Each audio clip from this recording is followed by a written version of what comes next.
Thank you. Thank you, Rafael. Upper GI bleed. Upper GI bleeding we already discussed. Then we repeat my lectures and whatever the issues concerned with lecture is. First one is hematemesis. Hematemesis actually it is the vomiting of red blood or coffee ground materials when gastric acid convert hemoglobin into the methemoglobin, differentiate from the hemoptysis and bleeding from pharynx and nasal passages. So in this slides actually इसके अंदर issues simple हैं कि कोई भी upper GI bleed अगर patient कोई भी upper GI bleed की अगर कंप्लेन करता है तो हर किसी को जो है हेमेटोमियासिस लेबल नहीं कर सकते। मींस के अक्सर पेशेंट्स जो है वो कफ के अंदर उनके ब्लड आ रहा होता है तो वो आकर आपसे कंप्लेन करेंगे कि डॉक्टर साहब हमें वॉमिटिंग के अंदर ब्लड आ रहा है, तो आप उसको लेबल नहीं कर सकते कि जब तक आप उसकी जो है वो प्रॉपर लेबलिंग और हिस्ट्री नहीं हो कि वो ये हेमेप्टाइसिस है या हेमोप्टाइसिस है। सेकंड, मोस्टली ब्लीडिंग जो है फेरिंक्स से भी होता है, लाइक फ्रेंजाइटिस है या पोस्टीरियर नेजल ब्लीडिंग से, ड्रिपिंग्स हैं या फिर जो है वो चेस्ट के इश्यूज हैं, हेमोप्टाइसिस हो रहा है उसमें पेशेंट्स को, तो उसका प्रॉपर लेबल करना बहुत ज़रूरी है क्योंकि अक्सर जो चेस्ट की ब्लीडिंग्स भी हैं, हेमोप्टाइसिस भी हैं, वो इनगल्फ हो जाती हैं और after going to the stomach वहाँ डाइजेस्ट होती हैं और वो ब्लैक कलर वॉमिटिंग और ज़्यादा एक्सेसिव है तो फ्रैंक रेड कलर वॉमिटिंग्स भी आती हैं। ठीक है, तो sources of GI bleeding, bleeding कहीं पर भी कोई इशू हो तो मुझे प्लीज़ पॉइंट आउट कर दिएगा उस स्लाइड्स के लिए, उसका कोई जो है वो करके, ताकि मैं उस स्लाइड को थोड़ा और ज़्यादा टाइम दे दूँ। अपर GI tracks, upper GI tract and lower GI tract को डिफरेंशिएट करने के लिए हम लेगामेंट ऑफ ट्रीट्स का यूज करते हैं। लेगामेंट ऑफ ट्रीट्स से नीचे जितने भी ब्लीडिंग होगी, फॉर एग्जांपल कोई आर्टरियल ब्लीड है, कोई वेस्कुलर कोई भी इश्यूज है या कोई मेलिग्नेंसीज की वजह से ब्लीड हो रहा है या अल्सर की वजह से होता है, तो वो लोअर और अपर कब कहलाती हैं? लेगामेंट ऑफ ट्रीट्स जो है एक्चुअली बेसिक लेगामेंट से जो अपर एंड लोअर ट्रैक्स को डिवाइड करता है। तो ये लेगामेंट क्या करता है, ये एक्चुअली D2 ये फर्दर है हमारे पास, D2 को D3 से सेपरेट करता है। मींस अगर आप इसमें थोड़ा सा मैं पॉइंट आउट कर सकूं अगर,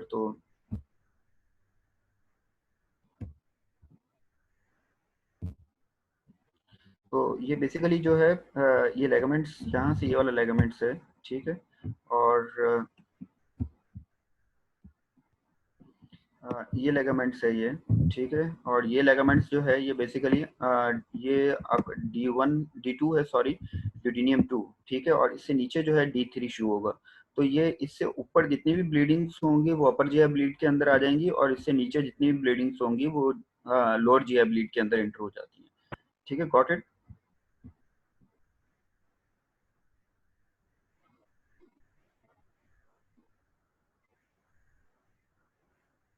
can we continue now?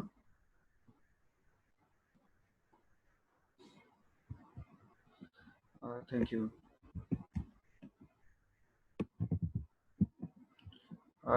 Third हमारे पास है, तो अपर जीआई ब्लीड जो है वो चांसेस बहुत कम है, मीन्स 80% चांसेस हैं अपर जीआई ब्लीड में ब्लीडिंग के, और लोअर जीआई ब्लीड जो है वो अपर के मुकाबले में कम फ्रीक्वेंसी से प्रेजेंट करती है, 20%।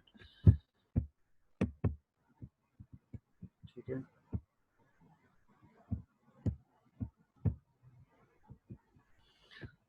now अपर जीआई ब्लीडिंग्स के अंदर upper GI bleeding and lower GI bleeding ratio is 4:1, means mostly upper GI bleed के साथ प्रेजेंट करते हैं एज कम्पेयर टू लोअर। ये कुछ इंसिडेंट्स है, एपिडेमियोलॉजी ये इतनी ज़्यादा ज़रूरी नहीं है वैसे आप लोगों के लिए। Mostly patients on antiplatelet therapies has 2-fold increase in bleeding as compared to normal ones. Means जो एंटीप्लेटलेट एंटीकोगुलेंट थेरेपीज है तो ये सारे रिस्क फैक्टर्स होते हैं। पेशेंट फॉर एग्जांपल एक एनसिड्स ले रहा है, कोई ड्रग ले रहा है, पेन किलर्स, उसके साथ स्टेरॉइड्स ले रहा है, उसके साथ जो कोई एंटीप्लेटलेट ड्रग्स भी ले रहा है लाइक एस्प्रिन और कोई भी क्लोपिडोग्रिल है या वारफेरिन पर या हेपरिन है, तो ये सारी एंटीकोगुलेंट और एंटीप्लेटलेट जो भी थेरापीज होंगी तो ये सारी जो है वो रिस्क ऑफ ब्लीडिंग के चांसेस इंक्रीज करवाती जाएंगी। Type of upper GI bleeds actually varical and non-varical. We divide this. पूरी दुनिया के अंदर जो है वो नॉन वराइसल ब्लीडिंग मोस्ट कॉमन है और 80% अपर जीआई ब्लीड के कॉज इसके अंदर आती है। मोस्टली अपर जीआई ब्लीड में अब नॉन वराइसल आती है और 20% सिर्फ जो है वो वराइसियल ब्लीड होता है, मींस पोर्टल हाइपरटेंशन के। लेकिन पाकिस्तान में डायनामिक्स थोड़े से सेपरेट है। आप अगर जब भी हाउस जॉब इंशाल्लाह जब स्टार्ट होगी, आप लोग देखेंगे कि मोस्टली एंडोस्कोपीज में पेशेंट जो है वराइसियल ब्लीड के साथ हमारे पास आते हैं। तो स्टिल अगर एमसीक्यूज आता है तो नॉन वराइसियल ब्लीड जो है वो उसको टॉप पर रखेंगे, ठीक है।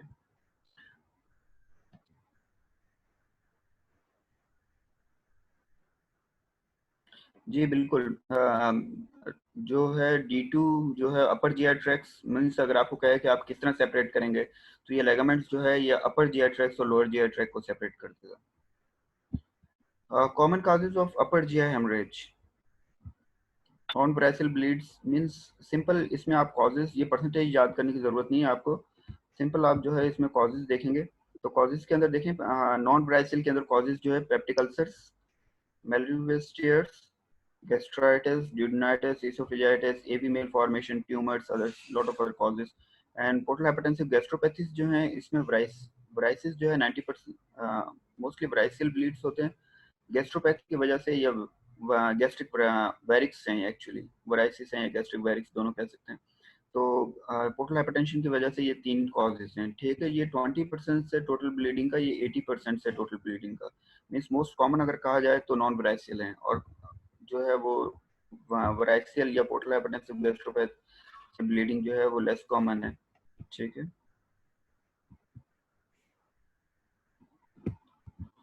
Other causes of upper GI bleedings, ये भी रियल कॉजेज हैं, बहुत ज़्यादा इसमें कुछ करने की ज़रूरत नहीं है।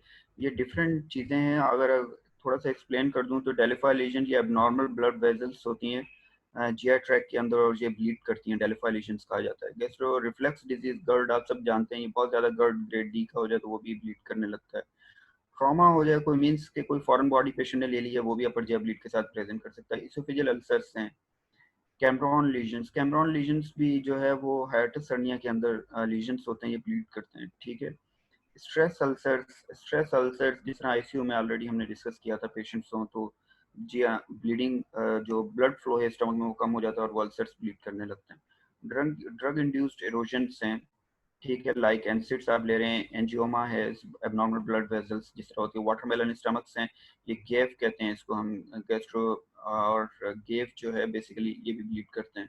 और एक्चुअली क्या होते हैं, ये watermelon type abnormal blood vessels होती हैं स्टमक में और ये ब्लीड करती हैं। पोर्टल हाइपरटेंसिव गैस्ट्रोपैथीज के अंदर फिस्टुलास फॉर्मेशंस कहीं हो गई तो वो ब्लीड करने लग जाएंगी, और रेडिएशंस हैं, ट्यूमर्स हैं, मैलिग्नेंट ट्यूमर्स हैं, और blue rubber, blue naevus syndromes, Osler Weber, Rendu syndromes हैं, हेमोबिलिया।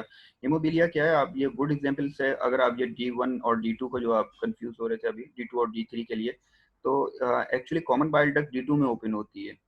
तो हेमोबिलिया क्या है कि ये ब्लीडिंग है through the CBD, common bile duct, means के लिवर के जरिए ब्लड आएगा, और ब्लड आने के बाद ये कॉमन बाइल डक्ट के जरिए ड्यूडिनियम में जाएगा। तो मीन्स हीमोबिलिया भी अपर जीआई ब्लीड के कॉजेज में आ जाता है, ठीक है। हिमोसिकस पेनक्रियाटिकस, ये जब सीवियर पेनक्रियाटाइटिस होता है तो फिर पेशेंट जो है अपर जीआई ब्लीड के साथ प्रेजेंट कर सकता है, तो वो पेनक्रियाटिक नेक्रोसिस की वजह से कॉमन बाइल डक्ट से ब्लड आने लगता है, तो ये भी अपर जीआई ब्लीड के अंदर आ जाता है। Infection like CMV, HSV infection stomach के अंदर भी इन्वॉल्व हो जाते हैं, इसोफेगस में ये ब्लीडिंग करवा देते हैं। स्टमक अल्सर से, और जोलिंजर एल्सिन सिंड्रोम जेस जिसको हम कहते हैं, तो ये भी गैस्ट्रिन के ज़्यादा इंक्रीज होने की वजह से जो है मल्टीपल अल्सर्स बनाते हैं। तो ये सारे हल्का सा आपको कॉन्सेप्ट चाहिए, ये कोई भी आपसे पूछेगा नहीं कि इसके अंदर कॉजेज क्या हैं और किस तरह आपने करना है या अलग अलग चीज़ें। तो अगर आपको थोड़ा सा आइडिया होगा तो ये आराम से याद हो जाएंगे, अदरवाइज अगर आप इसको गूगल करेंगे तो ये आपको इसकी डेफिनेशंस भी हो जाएंगी। अगर किसी में इशू है तो ये आप टेक्स्ट कर दीजिएगा तो वहाँ पर भी देख लीजिए। Now, clue regarding the causes of upper GI bleedings. Upper GI bleeding अगर clues देखें तो Malleolus tears हैं। Malleolus tears clue किस तरह मिलता है, ये एक्चुअली कि हिस्ट्री के अंदर जब आप जल्दी से हिस्ट्री ले रहे होते हैं तो उस हिस्ट्री के अंदर जो है बेसिकली आपको क्या क्या फर्दर जो इन्फॉर्मेशन मिलेगी जिससे जो है आप इन कॉजेज को बारे में सोच सकेंगे। लाइक Malleolus tears हैं, एक्चुअली ये टेयर्स ये भी मोस्ट कॉमन होते हैं लोअर इसोफेजियल जंक्शंस पे। तो इसमें लीडिंग हिस्ट्री आपको क्या मिलती है, पेशेंट कहता है कि मैं वॉमिटिंग कर रहा था, और वॉमिटिंग करते पहले तो नॉर्मल कलर वॉमिटिंग आ रही थी जो मैंने खाया हुआ था, फिर उसके बाद एकदम ब्लड आ गया डॉक्टर साहब, 2 चम्मच जब बहुत ज़्यादा आ गया। तो ये जो है ये हिस्ट्री आपको उसी टाइम पे सजेस्ट करेगी कि ये मेलिवियस टीयर हो सकता है, ठीक है। तो मीन्स मल्टीपल इमेसिस हैं बिफोर हेमेटोमियोसिस, ठीक है, इसमें ये इंपॉर्टेंट होता है। और अल्कोहलिक पेशेंट्स होते हैं मोस्टली, ये रैचिंग करते हैं, मतलब जोर लगाकर वॉमिटिंग्स जो है वो कर रहे होते हैं, तो ये टीयर हो जाते हैं। सेकंड इसोफेजियल अल्सर्स हैं। इसोफेजियल अल्सर्स जब पेशेंट होते हैं तो वो कंप्लेन करते हैं कि डिस्फेजिया हो रहा है, ओडेनोफेजिया हो रहा है, गर्ड हो रहा है, मीन्स वो जब खाते हैं तो फंस जाता है, और या फिर जो है तो हम सस्पेक्ट कर सकते हैं अल्सर भी हो सकता है। या फिर उनको पेनफुल जो है वो ईट करते हैं, मीन्स जब वो खा रहे होते हैं उनको पेन हो रहा होता है स्टमक के अंदर, सॉरी इसोफेगस के अंदर, फील हो रहा होता है कि जैसे खाना नीचे जा रहा है तो बहुत दर्द होता हुआ जा रहा है। तो आप इसमें सस्पेक्ट कर सकते हैं जब ओडेनोफेजिया आता है तो अल्सर्स, इसोफेजियल अल्सर्स में, और इवन वायरल इन्फेक्शन लाइक अभी हमने साइटोमेगाला वायरस देखा था, और दूसरे जो वायरल इन्फेक्शन हैं वो भी ओडेनोफेजिया इंड्यूस करवा देते हैं, ठीक है। पेप्टिक अल्सर्स आप कब सस्पेक्ट करते हैं? पेशेंट जो है एनसिड्स एस्प्रिन ले रहा है और एपिगेस्ट्रिक पेन हो रहा है, ठीक है। स्ट्रेस गैस्ट्राइटिस है पेशेंट को, स्ट्रेस गैस्ट्राइटिस कब सस्पेक्ट करते हैं? पेशेंट अपर जिया ब्लीड के साथ है तो सस्पेक्ट कर सकते हैं जब पेशेंट आईसीयू के अंदर है, और पेशेंट जो है वो बेसिकली जो है उनको वो कार्डिक फेलियर के साथ था, या पेशेंट जो है बेसिकली कोई और इश्यूज के साथ था, अभी पेशेंट जो है वो आपको एकदम कॉल आ गया इमरजेंसी में, डॉक्टर साहब वो पेशेंट हमारा ब्लीडिंग करने लग गया है। तो मीन्स वो क्या होता है कि आईसीयू सेटअप्स में या किसी और सेटअप्स के अंदर तो वो जो स्ट्रेस गैस्ट्राइटिस है वो ब्लीडिंग शुरू कर देते हैं, इनको ब्लड फ्लो स्टमक में कम हो जाता है स्ट्रेस की वजह से, और वो ब्लीडिंग शुरू हो जाती है अल्सर बनने की वजह से। वराइसिस एंड पोर्टल गैस्ट्रोपैथी से, मीन्स जब आप वराइसिस सस्पेक्ट करेंगे या पोर्टल हाइपरटेंशन सस्पेक्ट करेंगे तो पेशेंट या तो बहुत लंबे अरसे से अल्कोहल ले रहा होगा तो आप सस्पेक्ट कर सकते हैं, लाइक इसमें और ये अल्कोहल लेने में डिफरेंस है। ये वाला अल्कोहल जो पेशेंट ले रहा होता है ये cirrhosis means portal hypertensive gastropathy के लिए बेसिकली सिरोसिस ऑफ लिवर मिलेगा, बेशक वो अल्कोहल ले रहा है या नहीं ले रहा, लेकिन सिरोसिस मिलेगा। सिरोसिस की फाइंडिंग्स जितनी भी हम डिस्कस करेंगे, असाइटिस है, कैपिटमेडियोसिस है, या फिर जो पामर एरिथमियास, जो एक्सवाइजेड सिरोसिस की फिजिकल फाइंडिंग्स है वो आपको एग्जामिनेशन में मिल जाएंगी।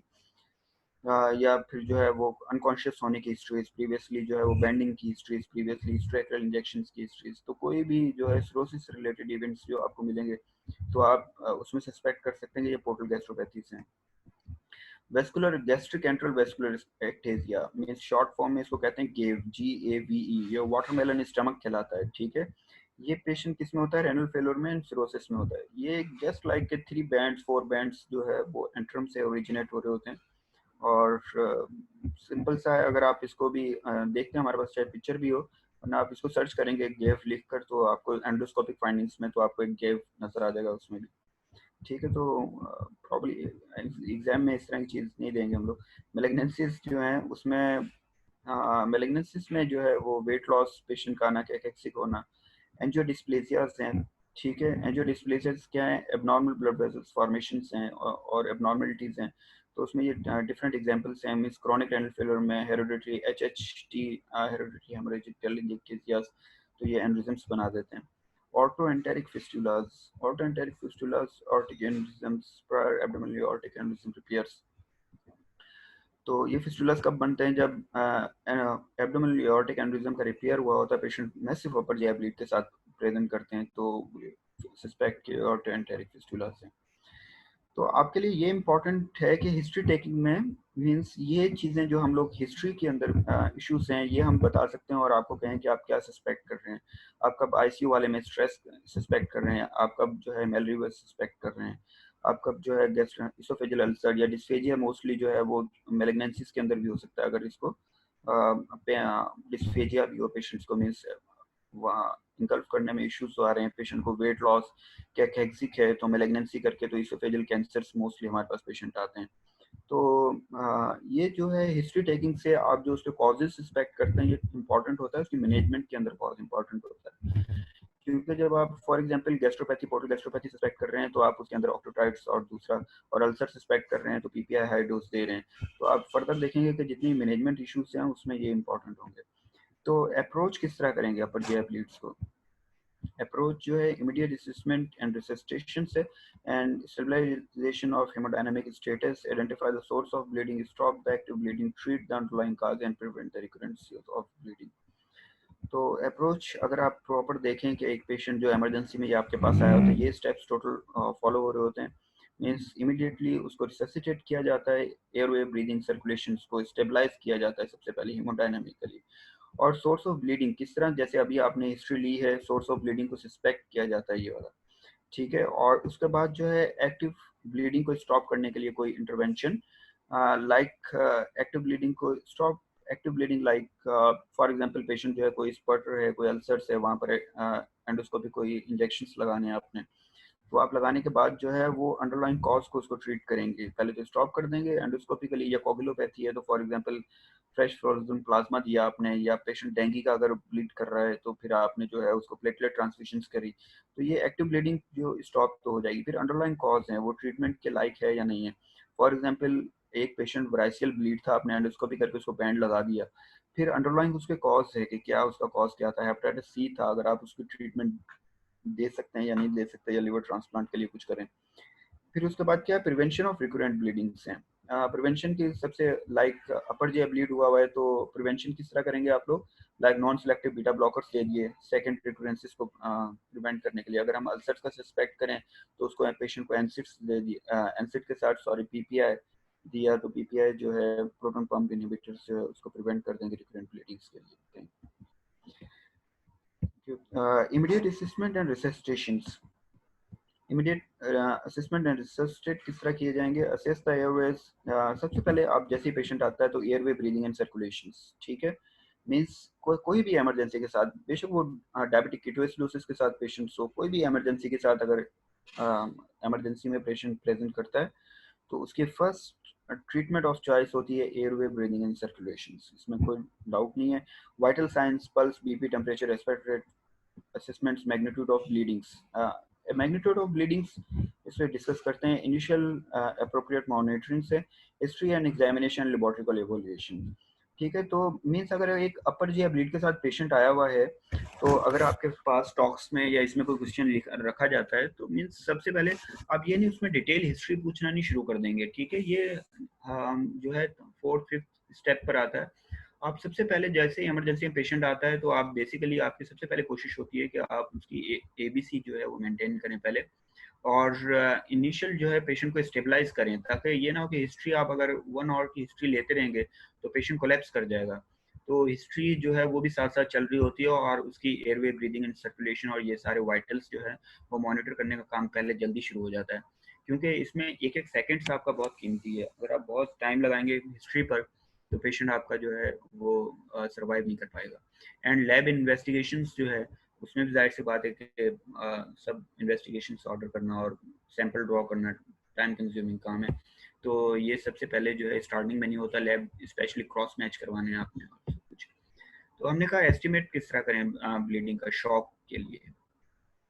तो शॉक के लिए एस्टिमेशंस अगर एस्टिमेट देखें तो ब्लड लॉस एक्चुअली जो शॉक है उसको डिवाइड किया गया है 4 कैटेगरीज के अंदर, ठीक है। ये सिर्फ आपको ये सारा कोई रटिफिकेशन की ज़रूरत नहीं है इसमें, और कुछ भी नहीं आपने इसमें से करना, कोई क्वेश्चन कोई बहुत ज़्यादा नहीं इसमें से निकलने लगे, प्रॉब्ली कोई देने की नहीं कोशिश करेंगे। तो इसमें बेसिकली आपने देखना ये अंडरस्टैंड ये करना है कि हर पेशेंट जो है वो अपर जिया ब्लीड के साथ डेंजरस नहीं होता, मीन्स के किस तरह असेस कर रहे हैं। तो आप देखें कि ये जो बेसिक आपके हैं पैरामीटर्स, इनके जरिए आप असेस करते हैं कि पेशेंट को कौन सी स्टेज का शॉक है। क्लास 4 के अंदर पेशेंट की मॉर्टलिटी बहुत बढ़ जाती है, मरने के चांसेस बढ़ जाते हैं। क्लास 1 जो है इतना रिस्की नहीं होता, आप खुद भी रिलैक्स होते हैं कि इतनी ज़्यादा ब्लीडिंग नहीं। हमें कॉल आती है अगर एंडोस्कोपी के लिए तो हम कहते हैं कोई मसला नहीं, सुबह को कर देंगे। तो ये पैरामीटर्स हैं जिसमें आप रिलैक्स हो जाते हैं, और ये पैरामीटर्स हैं जिसमें आप जल्दी हरी करते हैं और रात को 4 बजे भी जाकर एंडोस्कोपीज कर रहे होते हैं। तो बेसिकली किस तरह है इसमें कि बहुत फ्रेश ब्लड आ रहा हो, मैसिव ब्लड लॉस हो 2 लीटर या अबव, मींस कितने कुछ टीएसएफ ब्लड निकला है या बहुत ज़्यादा ब्लड निकला है, ठीक है। वॉल्यूम कितना था राउंड अबाउट, और पल्स रेट उस टाइम क्या चल रहा है, तो ये हम लाजमी पूछते हैं पल्स कितना है। तो आप देखें कि जिस तरह क्लास 4 के अंदर आएगा तो पल्स रेट 140 जा रहा है, और क्लास 1 के अंदर 100 से भी नीचे पल्स है। तो ब्लड प्रेशर किस तरह का था, मोस्टली नॉर्मल रहता है लेकिन इसमें डिक्रीज हो जाता है। रेस्पिरेटरी रेट जो है वो डिक्रीज हो जाता है और प्रीवियसली इंक्रीज होता है। तो मीन्स रेस्पिरेटरी डिप्रेशन के अंदर पेशेंट जा रहा होता है, लाइक 18 है तो पेशेंट 10 9 के अंदर, तो मीन्स पेशेंट प्रॉबली जो है वेंटिलेटर की उसको ज़रूरत होगी। यूरिन आउटपुट जो है वो पेशेंट का किस किस्म का है, सीएनएस मेंटलिटी किस तरह है, कंफ्यूज्ड है, लेथर्जिक है, सही तरह बातें नहीं कर सकता, और मैसिव ब्लीड हुआ हुआ है पेशेंट्स, और पेशेंट टेकिकार्डिक है, तो मीन्स हाई रिस्क पेशेंट है, आपको जल्दी पहुंचना पड़ेगा, ठीक है। ये एक थोड़ा सा था history to be noted. History के अंदर बेसिकली आप यही देख रहे हैं कि कंफर्म कर रहे हैं प्रेजेंटेशन मैनर किस तरह कर रहे हैं, GI blood assessment of bleeding किस तरह है, dizziness syncope chest pains in past histories के अंदर, instrumentation, head injuries, comorbidities, renal, liver, cardiac, abdominal surgeries, alcohol, cocaine, anorexia, past history, drugs, anticoagulant, oral irons, uh, ये सारे कोई important ये features जो है अगर आप देखें तो हाउ विल यू डिफरेंशिएट, इसमें मेरा ख्याल कोई इशू नहीं है कि ये बिल्कुल क्लियरली ऑलरेडी लिखा हुआ है कि हेमोप्टाइसिस जो है मोस्टली स्मॉल अमाउंट होता है, कफ के साथ ब्लीडिंग्स होती हैं और स्पूटम मिक्स होता है, और हेमेटेमियासिस के अंदर जो है वो फूड के साथ पार्टिकल्स आते हैं, और मेरिना मोस्टली जो है जो ब्लैक कलर स्टूल्स है वो हेमेटेमियासिस अपर जी ब्लीडिंग्स में होता है, हेमोप्टाइसिस में नहीं होता, और अमाउंट जो है मोस्टली जो है वो हेमेटेमियासिस में ज़्यादा होता है, और अगर लिटमस पेपर्स में चेक करें तो ऐसे लिखे। फिजिकल एग्जामिनेशन में मेरा ख्याल कोई इशू नहीं आपको होना चाहिए, सिंपल ऑलरेडी नोट हैं सारे, क्लब फिटिंग एडिमा है, कोई इशू हो कि स्लाइड पे तो बता दीजिएगा, ठीक है। एनीमिक है, क्लबिंग्स हैं, और लिम्फ नोड्स का भी हम बता चुके थे पिछली दफ़ा के लिम्फ नोड्स जो है सीएम स्टमक के अंदर जो है वर्च्यू और ट्रोसियस साइंस जो आता है, ये लिम्फ नोड्स हैं जो ऊपर पैल्पेबल हो जाते हैं। सिंपल सिरोसिस के ऑलरेडी ये पिक्चर्स देखी हुई हैं, डिपोट्राइन कंट्रैक्चर्स है ये, जिसमें ये दो फिंगर्स जो हैं ये कंप्लीटली जो एक्सटेंड नहीं हो सकती, स्पाइडर नेवा है, पामरेडमियास, ठीक है, ल्यूकोनाइकियास, गायनिकोमास्टिया और पिटेकियास। सेम ये भी इस तरह डिस्कस है, एग्जामिनेशन एब्डोमिनल एग्जामिनेशंस के ऊपर है, लैब इन्वेस्टिगेशंस बेसलाइंस हैं, अंडरलाइंग कॉज के लिए कोगुलेशन प्रोफाइल्स हैं, underlying cause like hepatitis B C, और कोई भी अगर डेंगू सस्पेक्ट कर रहे हैं वो ब्लीड कर गया है या कोई और इशू सस्पेक्ट कर रहे हैं तो अंडरलाइंग कॉज के लिए आप भेजेंगे। जनरल मैनेजमेंट जो है वो सेम है, वाइटल असेसमेंट्स हैं, और पेशेंट को जो है हीमोग्लोबिन लेवल मेंटेन करना है, सीवीपी लाइंस या आईवी कैनुलास, तो इसमें इंपॉर्टेंट ये है सारे के अंदर के सबसे पहले आपको जो है वाइटल्स मॉनिटर करने, एयरवे ब्रीदिंग सर्कुलेशंस, दो वाइट बोर्ड कैनुलास लगाने पेशेंट्स को, फोलिक एस्टर्स लगाना है, और उसके बाद जो है वो जल्दी से जो है अगर उसकी कोई कॉन्ट्राइंडिकेशन नहीं है फ्लूइड की तो फ्लूइड जो है रेसिस्टेशन करना है, ठीक है, और यूरिन आउटपुट से आप मॉनिटर करेंगे, और placing the patient underline the Trendelenburg positions में पाँव ऊपर कर देंगे, सर वाला हिस्सा जो है वो नीचे कर देंगे पेशेंट का, ताकि सीएनएस जो वाइटल ऑर्गन्स है उसमें ब्लड फ्लो ठीक रहे। सेकंड जो है जनरल मैनेजमेंट में ऑक्सीजन, इसके लिए ऑक्सीजन सप्लाई करना, आईवी रूट्स हो गए, ब्लड ट्रांसफ्यूजन हैं, और अगर थ्रोम्बोसाइटोपेनिया 50,000 से कम है तो प्लेटलेट ट्रांसफ्यूजन का ऑप्शन भी होता है, एफएफपी है अगर पेशेंट जो है वो कोगुलोपैथी की वजह से ब्लीड किया गया है, ठीक है। तो ये सिंपल है। इसके बाद हमारे पास मोस्टली जो है वो थे, अच्छा इसमें कोई कंफ्यूजन नहीं है, अभी तक सबको समझ में आ गया, मैं आगे चलूँ, कोई फायदा है आगे जाने का, तो can we proceed my lecture?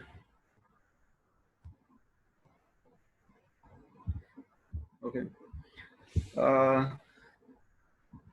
ठीक है। अप्रोच ऑफ वराइसल ब्लीडिंग से, वराइसल ब्लीडिंग सिंपल, कोई भी अप्रोच आपको करता है सबसे पहले airway breathing and circulation and resuscitation, same चीजें जो है डिफरेंट टाइप से रिवाइज हो रही हैं, ये सब स्लाइड्स एक जैसी हैं, मिलती जुलती स्लाइड्स हैं सब। अगर जब आप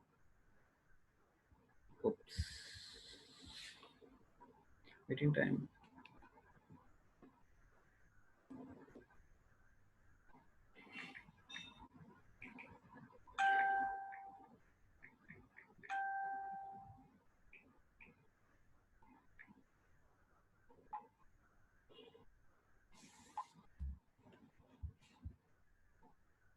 आई थिंक ऑफ हो गया meeting time,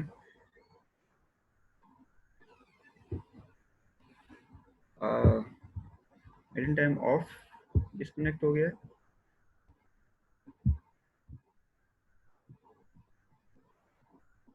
okay, thank you. Airway breathing resuscitation से वेजोप्रेसर्स एंड ऑक्टोटाइड इन्फ्यूजन से variceal bleeding confirm on endoscopy and endoscopy.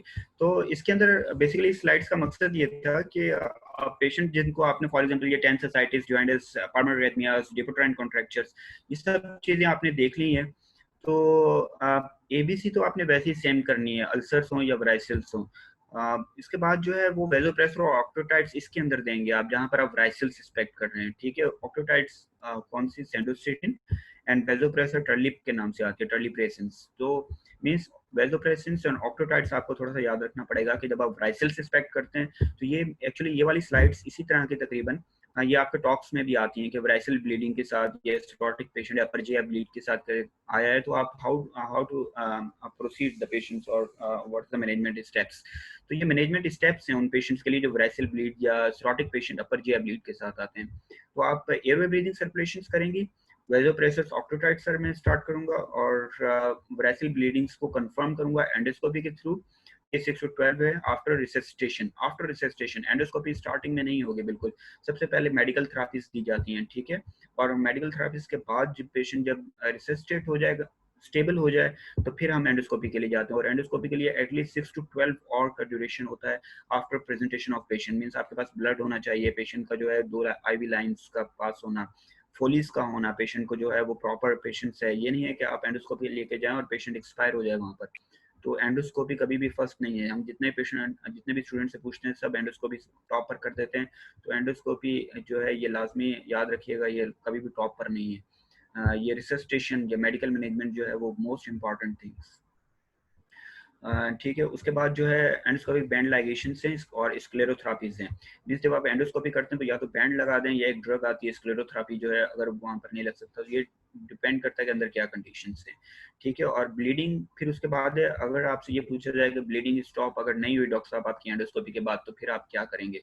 तो अगर स्टॉप हो गई तो फिर क्या करेंगे। तो अगर स्टॉप हो जाती है तो sir I will continue my vasopressin and octreotides for 3 to 5 days, complete करूंगी 7 days विद एंटीबायोटिक्स, ठीक है। 7 days के लिए एंटीबायोटिक्स और 3 to 5 days के लिए जो भी वेजोटाइड या वेजोप्रेसिन मैंने स्टार्ट किए वो कंटिन्यू करूंगी। और एंडोस्कोपी बैंडिंग जो है एवरी 2 weeks के बाद अंटिल एलिमिनेटेड, ठीक है। इसको कहते हैं हम एलिमिनेशन। और तो ये बेसिकली रिपीट एंडोस्कोपी बैंड जो है वो 14 days के बाद दोबारा एंडोस्कोपी कर अगर कुछ वराइसिस उसके अंदर नजर आएंगे तो दोबारा से बैंडिंग करेंगे उनको जब तक कि वो कंप्लीट एरेडिकेशन के अंदर ना चले जाएं वराइसिस, ठीक है। अंडरलाइन कॉज को फिर सर्च आउट करेंगे जो हमने रिसर्चेशन के अंदर करा है। और ये एक अपर जिया ब्लीड के साथ इस तरह का एक सिनेरियो लाजमी आपको जो है टॉक्स में मिलेगा और क्वेश्चंस में भी आएगा। बैलून टेम्पोनेट क्या है, अगर पेशेंट को ब्लीडिंग स्टॉप नहीं हुई अपर जिया ब्लीड तो बैलून टेम्पोनेट करेंगे। बैलून टेम्पोनेट सिंपल एक बैलून हैं जो ब्लाइंडली स्टमक के अंदर भेजे जाते हैं और इसोफेगस के अंदर है। तो उसका नाम है सेंक्सटेकिन ब्लैकमोर ट्यूब, ठीक है। ये नाम भी आपको याद होना चाहिए, ये भी एग्जाम में पूछा जाता है, सेंक्सटेकिन ब्लैकमोर ट्यूब। ये आपके बुक्स में लिखा हुआ है, ऑलरेडी मेंशन्ड है ये नेम्स, ठीक है। और कंसीडर टिप्स जो है टिप्स कंसीडर करेंगे, सर्जिकल शंट्स करेंगे if tips fails not available, या टिप्स अगर फेल हो गई है और अवेलेबल नहीं है हमारे पास तो सर्जिकल ऑप्शन भी है। मीन्स आपको सिंपली जो है 3 अगर ऑप्शन दे दिए तो मेरा ख्याल आपको जो है वो 95% मार्क्स मिल जाने चाहिए। अगर पेशेंट को एंडोस्कोपी के बाद ब्लीडिंग कंट्रोल नहीं होती तो हमारे पास बैलून टेम्पोनेट का ऑप्शन है, टिप्स का ऑप्शन है और सर्जरी का ऑप्शन है। तो 3 ऑप्शंस जो है ये आपको अच्छी तरह रिमेंबर रखने हैं, ठीक है। इसमें कोई इश्यूज नहीं आने चाहिए आपके, tamponade, tips and surgical shunts, ठीक है। ये स्लाइड आप अंडरस्टैंड कर लिया है अच्छी तरह क्योंकि ये इंपॉर्टेंट है आई थिंक कि इसमें किस तरह आपने अप्रोच करना है लीड में और मैनेजमेंट स्टेप्स किस तरह के हैं और क्या है। इसमें किसी को कोई इशू है तो पूछ सकता है अभी, क्योंकि आगे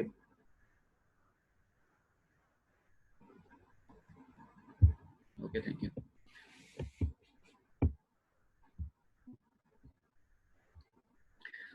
ये डेफिनेटली कोई क्वेश्चंस नहीं आएंगे आपके, ये सिंपल एंडोस्कोपी के लिए आपका इंटरेक्टिव के लिए दिया हुआ है। इसमें जो है ये आपको जो है ब्राइसिस नजर आ रहे हैं, ये कॉलम नीचे की तरफ जा रहा है एंडोस्कोपी में, ये कॉलम नीचे की सेकंड और ये थर्ड कॉलम नीचे की तरफ जा रहा है, ठीक है। फोर्थ ये वाला जा रहा है।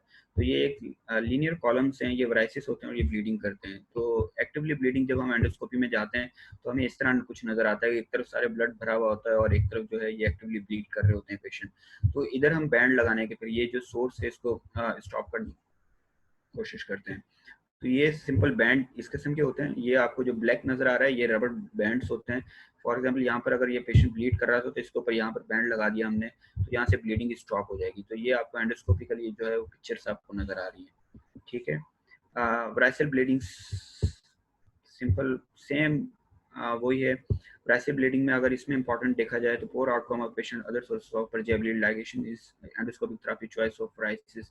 प्राइमरी प्रोफाइलेक्सिस क्या है? Non selective beta blockers. अच्छा, इसमें एक इंपॉर्टेंट चीज है इस सारी स्लाइड्स में कि primary prophylaxis, what is the primary prophylaxis of variceal bleeding and what is the secondary prophylaxis. ठीक है, ये भी एग्जाम्स में और एमसीक्यूज में मोस्टली आता है। तो प्राइमरी प्रोफाइलेक्सिस क्या है कि प्राइमरी प्रोफाइलेक्सिस मींस अपर जिया ब्लीड पेशेंट को नहीं हुआ और अंदर एंडोस्कोपिकली वैराइसिस हैं, या फिर जो है वो पेशेंट्स को आप वैराइसिस सस्पेक्ट कर रहे हैं, तो आप प्राइमरी प्रोफाइलेक्सिस पेशेंट को देंगे, और ये non selective beta blocker like Inderal है या कार्बिडा है टेबलेट्स, तो ये प्राइमरी प्रोफाइलेक्सिस में आ जाते हैं। ठीक है, सेकेंडरी प्रोफाइलेक्सिस क्या होते हैं कि पेशेंट ने अपर जिया ब्लीड एक दफा कर चुके हैं, तो अब जो भी ट्रीटमेंट चलेगी वो सेकेंडरी प्रोफाइलेक्सिस में होगी। तो सेकेंडरी प्रोफाइलेक्सिस अपर जिया ब्लीड के अंदर क्या होता है कि नॉन सेलेक्टिव बीटा ब्लॉकर भी हम साथ में देते हैं, प्लस जो है एंडोस्कोपी के हर 6-6 महीने के बाद बुलाकर उनकी बैंडिंग भी कर रहे होते हैं। ठीक है, तो प्राइमरी और सेकेंडरी प्रोफाइलेक्सिस में ये चीजें लाजमी नोट कर लीजिएगा। Chronic therapy with beta blocker plus endoscopic ligation recommended prevention of recurrent GI bleed means ये जो सेकंड स्टेप लिखा हुआ है chronic therapies, ये सेकेंडरी प्रोफाइलेक्सिस है, और प्राइमरी प्रोफाइलेक्सिस में simple non selective beta blockers है। ठीक है, तो अगर कोई एमसीक्यू इसमें इस तरह का आता है तो ये आप लाजमी इसमें डिफरेंशिएट कर सकते हैं आराम से कि प्राइमरी प्रोफाइलेक्सिस अपर GI bleed में non selective and secondary prophylaxis. Endoscopic management किस तरह की है? डिफरेंट ऑप्शंस हैं। सिंपल ईवीबीएल मींस बैंड लाइगेशन और स्क्लेरोथेरेपी। स्क्लेरोथेरेपी में डिफरेंट ड्रग्स इस्तेमाल होती हैं, ये आप देख सकते हैं, लेकिन स्क्लेरोथेरेपी सिंपल लिखा हुआ, ड्रग्स में इतनी डेप्थ में नहीं जाएंगे। सर्जिकल मैनेजमेंट किस तरह की है? सर्जिकल वो ये टिप्स है और ट्रांसैक्शन सिग्यूरा प्रोसीजर्स होता है लिवर ट्रांसप्लांट के लिए आना, तो ये सर्जिकल मैनेजमेंट से तो आपको सिंपल ये चीज़ें जो है वो थोड़ा सा है कि किस तरह पेशेंट्स को। ठीक है, ये मेरा ख्याल आपके लिए डिफिकल्ट हो जाएगा, ये आपके लेवल का नहीं है, इसको रहने दीजिएगा इस स्लाइड्स को। Approach of the peptic ulcers. Now peptic ulcer को किस तरह मैनेज करेंगे? अगर सिनेरियो ये आता है कि पेशेंट अपर जिया ब्लीड के साथ है, तो किस तरह मैनेजमेंट करेंगे? कोई भी इशू हो तो बता दीजिएगा। Approach to the patient with ulcer bleeding. तो एंडोस्कोपी, अगर अल्सर ब्लीड किस तरह आप सस्पेक्ट कर रहे थे? फॉर एग्जांपल पेशेंट कोई पेन किलर ले रहा है, कम आ गई है, उनके पाँव में दर्द था, जोड़ों में, और वो एनसिड्स पेन किलर्स ले रही हैं, तो वो एनसिड्स जो है वो बेसिकली जो है उसको आप सस्पेक्ट कर लेंगे कि ये प्रॉपर्ली, और कोई फाइंडिंग नहीं है आपकी जनरल फिजिकल एग्जामिनेशन में या हिस्ट्री में कोई हेपेटाइटिस बी, सी, सिरोसिस, तो ये पोर्टल गैस्ट्रोपैथी की कोई फाइंडिंग नहीं है, तो ये प्रॉपर्ली पेशेंट अल्सर ब्लीड है, तो इस पेशेंट को किस तरह मैनेज करेंगे? ठीक है, तो ये तो सारी जो है वो अप्रोच है एंडोस्कोपिकली। तो अगर इसको सबसे पहले अगर देखा जाए टॉप पर, तो हम वैसे ही करेंगे कि एयरवे ब्रीथिंग सर्कुलेशन जो हमने पढ़ ली है, पेशेंट को स्टेबलाइज करेंगे, एंडोस्कोपी 6 to 12 आवर के बाद करेंगे पेशेंट्स को। तो उसके बाद जो है एंडोस्कोपी के बाद हम देखेंगे कि उसमें किस किस्म की जो है वो अल्सर्स हैं, उसके लिहाज से उसकी थेरेपी की जाएगी, और अगर फिर भी ब्लीडिंग कंटिन्यू रहती है तो इसके अंदर रिपीट एंडोस्कोपी होती है। 6 to 12 आवर मीन्स एक दफ़ा एंडोस्कोपी आपने करी है, जो भी प्रोसीजर करने थे एंडोस्कोपिकली कर लिए, अगर वो फेल हो गए हैं तो दोबारा रिपीट एंडोस्कोपी होती है और स्टॉप करने की कोशिश होती है, या सेकंड जो है वो इसमें सर्जरीज होती हैं। ठीक है, और सेकंड जो है रेडियोथेरापीज भी होती है। तो अगर उसके अंदर था ब्राइसिल के अंदर, उसमें टिप्स हो रहा था, आपको याद होगा, और हमने सेकेंड ब्लैकमोर ट्यूब या ट्यूब का हमने जिक्र किया था एक, तो टेम्पोनेट, बैलून टेम्पोनेट जिसको कह रहे थे। लेकिन अल्सर ब्लीड में ना तो बैलून टेम्पोनेट का कोई रोल है, ना टिप्स का कोई रोल है। Trans intrahepatic portal stomach shunts, एक स्टेंट लगाया जाता है जो पोर्टल हाइपरटेंशन को कम करने के लिए। वो टिप्स जो है बेसिकली, अगर मैं पिछली वाली स्लाइड आपको दिखाऊं, तो टिप्स जो है, ये जो टिप्स हमने डिस्कस किया था, ये टिप्स जो है बेसिकली ये वराइसिल के अंदर इंपॉर्टेंट है टिप्स, लेकिन ये अल्सर के अंदर टिप्स भी नहीं होगा, और बैलून टेम्पोनेट भी वराइसिल ब्लीड के अंदर है। ठीक है, अल्सर ब्लीड के अंदर बैलून टेम्पोनेट भी नहीं होगा। इसके अंदर अल्सर ब्लीड जब आप सस्पेक्ट करेंगे, अगर एंडोस्कोपी के लिए रुकेगी नहीं ब्लीडिंग, तो आपको सर्जरी के लिए जाना पड़ेगा पेशेंट को। ठीक है, इसमें सिर्फ सर्जरी होगी पेशेंट को फिर, या फिर जो है वो एम्बोलाइजेशन हो सकती है। तो इसमें सिर्फ इस चार्ट में जो इम्पोर्टेंट चीज़ है इसमें सिर्फ ये है कि आपको अगर एंडोस्कोपिकली नहीं होता तो आपको सर्जरी डायरेक्टली पेशेंट को सर्जरी शिफ्ट करवाना पड़ेगा। एंडोस्कोपिकली मॉडलिटीज कौन सी हैं? तो ये बेसिक स्लाइड्स है कि हम एंडोस्कोपिकली क्या क्या कुछ करते हैं अंदर जो पेशेंट को लिया जाता है, और उसमें तो आपने ब्राइसिल के अंदर तो आपने देख लिया कि उसमें बैंड लगाते हैं, स्क्लेरोथेरेपीज करते हैं। तो इसमें अल्सर्स के अंदर क्या ऑप्शंस होते हैं जब हम पेशेंट को एंडोस्कोपी करते हैं? तो इसके अंदर इंजेक्शन एड्रेनालिन इम्पॉर्टेंट है इसमें, तो हम इंजेक्शन एड्रेनालिन लाइक लगा सकते हैं, बेशक ये नीचे वाले नाम नहीं याद रखें, एड्रेनालिन इंजेक्शन थर्मल हमारे पास ऑप्शन होता है, प्रोब्स होती हैं थर्मल प्रोब्स, जिसको हीटर प्रोब्स कहते हैं। तो सिंपल ये भी नाम अगर आपको याद करने में कामयाब हो जाते हैं, या आर्गन प्लाज्मा कोगुलेशन, तो ये हमारे पास अवेलेबल है। थर्मल प्रोब्स ही अगर आप बोल दें, फर्स्ट ही आपको याद रह जाए, ठीक है। और मैकेनिकल का ऑप्शन होते हैं हीमोक्लिप एप्लीकेशन से या एंडोक्लिप्स लगाना। तो आपका ये फर्स्ट नेम भी अगर याद रह गया ना, तो ये भी काफ़ी है कि एंडोस्कोपी के जरिए अगर अल्सर्स हैं तो हम इंजेक्शंस लगाते हैं एड्रेनालिन, थर्मल के अंदर हम हीटर प्रोब करते हैं, और मैकेनिकल के अंदर हम हीमोक्लिप लगा देते हैं, ठीक है।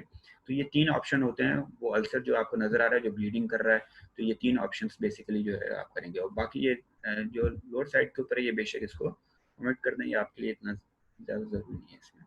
तो ये एग्जाम्पल है, ये अल्सर जहाँ से ब्लीड कर रहा था हमारे पास, तो ये इनको जो है वो ये एक हमने क्लिप लगाया हुआ है, एंडो क्लिप कहते हैं। एंडोस्कोपी के जरिए ये एक स्टील के क्लिप होते हैं, ये अंदर लगाए जाते हैं स्टमक में। ये पिक्चर जो है मेलरिवस चेयर से, मतलब टेयर हुआ है लोअर इसोफेजियल जंक्शन का। कोई इसका आपके एग्जाम में रोल नहीं है, वैसे ही सिंपल बताने के लिए। अल्सर से ड्यूडेनियम के अंदर, ठीक है, ये अल्सर्स हैं। आप देखें ये एक साफ सुथरा सा अल्सर है, और मीन्स के इनॉस्ट्री अल्सर नहीं है, इसमें कोई वेजल विजिबल नहीं है, कोई इशू नहीं है। तो ये अल्सर्स जो हैं वो क्लीन बेस अल्सर्स हैं, ठीक है। और रिस्क फैक्टर किस तरह स्ट्रेटिफिकेशन करें, तो ये लास्ट स्लाइड है जो थोड़ा सा आपको इंटेंशन देनी पड़ेगी। ओके, सॉरी, बस ये लास्ट स्लाइड है जिसमें इंपॉर्टेंट है। इसमें है कि एंडोस्कोपी के लिए असेसमेंट किस तरह करते हैं। तो एंडोस्कोपी के लिए कोई भी पेशेंट आते हैं, जो आप इसमें रोकाल स्कोर आपको याद रखना पड़ेगा।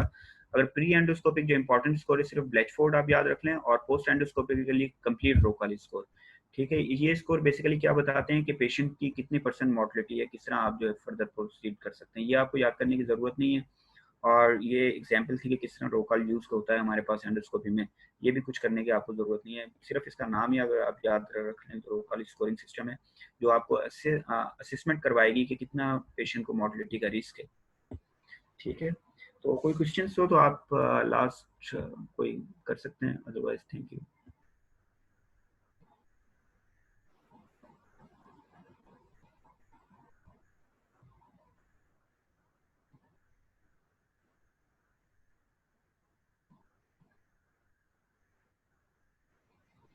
कोई इशू है किसी को, किसी भी टॉपिक के लिहाज से? तो